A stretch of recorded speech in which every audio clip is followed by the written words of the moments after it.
दिनै 2026 मायथाइनि 3 जुन दिनै सानसेनि माखासे गोनां खौरांफ्रानो जादों। सेथि रादाबाव दङ मोनसे दुखुनांथाव खौरां।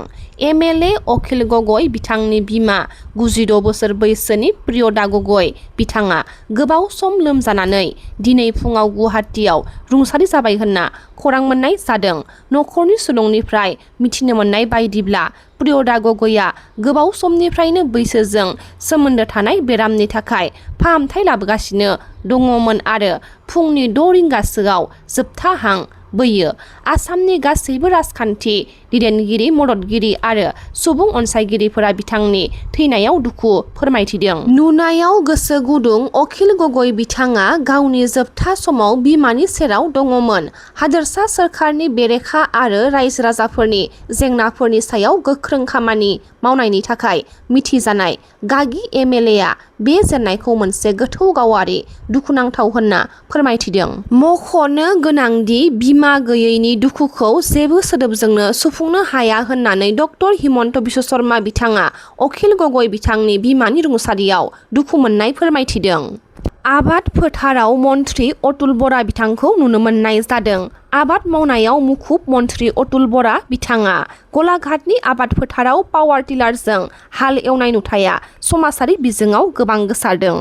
रायजोआव फिन लाभ जिहादीनि जाथायनि सोराङाव फैदों। चिरांनि बिजनीआव सोमजिदों लाभ जिहादी जाथाय। सानै मुसलमान सुबुङा गावखौनो हिन्दुनि सिनायथि होना लांखारनो नाजादोंमोन सानै हिन्दु लाइमोन सिख्लाखौ। थांनाय मंगलबारनि मोनाबिलि समाव चिरांनि बिजनी रेल स्टेशनाव सानै मुसलमान सेंग्राजों लोगोसे सानै हिन्दु लाइमोन सिख्लाफोरखौ हमनो मोननाय जाथायनिफ्राय सोराङाव फैदों लाभ जिहादनि जाथाया। खौरां मोननाय बायदिब्ला बिजनी रेल स्टेशनाव सानै सेंग्राजों सानै उन्दै बैसोनि हिन्जावसाखौ बजरं दला जयै थानाय नोजोराव गोग्लैदोंमोन। अजद सिखारनाय बायदिब्ला सानै सेंग्राया सिगाङाव गावखौनो हिन्दुनि सिनायथि होदोंमोन, नाथाय फोरमानलाइ नायबिजिरनायनि उनाव मुस्लिम होना सिनायथि मोनदों। हमनो मोननाय सानैबो सेंग्राया चिरां जिल्लानि रौमारि गेदा बाजारनि जामिरुल आली 18 बोसोर बैसोनि आरो सुकुर आली 19 बोसोर बैसोनि होनना सिनायथि मोननाय जादों। दिल्लीनि मालभिया नगराव मोनसे रेस्टुरेन्टआव अर नांनायाव थैनायफोरनि अनजिमाया गासै 18 जाहैबाय होनना बिबानगिरिफोरा फोरमायथिदों। बे जाथायाव थैनायफोरनि गेजेराव माखासे गुबुन हादोरनि सुबुं होननानै खौरां मोनदों।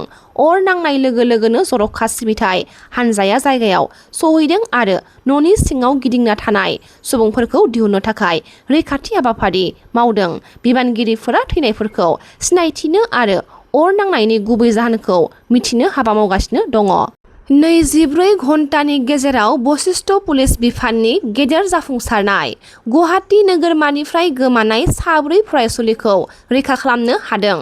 सोनाब बंग'नि हावड़ानिफ्राय रैखा खालामदों उन्दै हिन्जावसा 4खौबो। समबाराव फरायसालियाव थांनाय लामायावनो गोमादोंमोन 7 आरो 8 थाखोनि फरायसुलिफोरा।